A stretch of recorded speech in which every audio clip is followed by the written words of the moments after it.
From the first Karate Kid, director John G. Avildsen returns to direct the sequel, Karate Kid 2.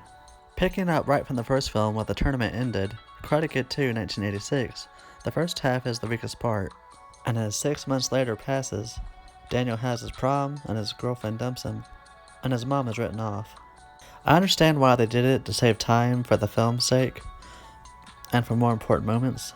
This time around we can see more of Miyagi's family, and see his culture that causes a lot of family dynamics.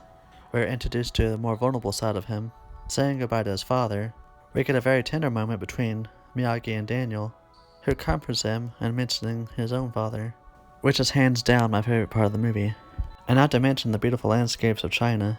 Daniel again is pretty much the new kid in town, visiting with his mentor. This sequel is much darker involving the environments, and it acknowledges the real world inside the movie, where no one lives forever, and real dangers surface, which really made it much more threatening to Daniel and his new girlfriend.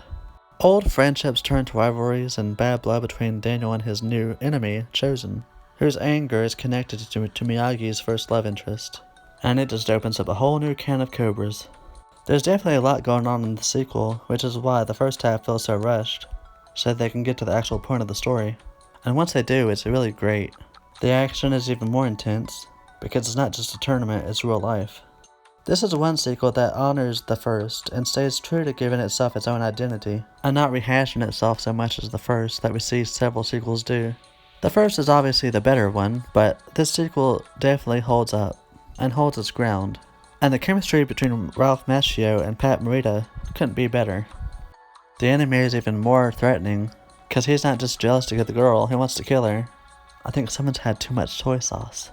But this film's moral is much like the first about standing up for yourself, but also knowing when to show mercy. The Karate Kid 2 is just another of many of its 80s gems. Thank you for watching. Hit like, comment. If you're new, please subscribe.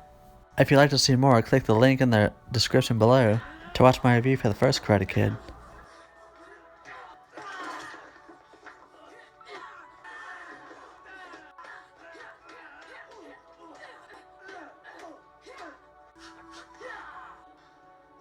Live or die, man.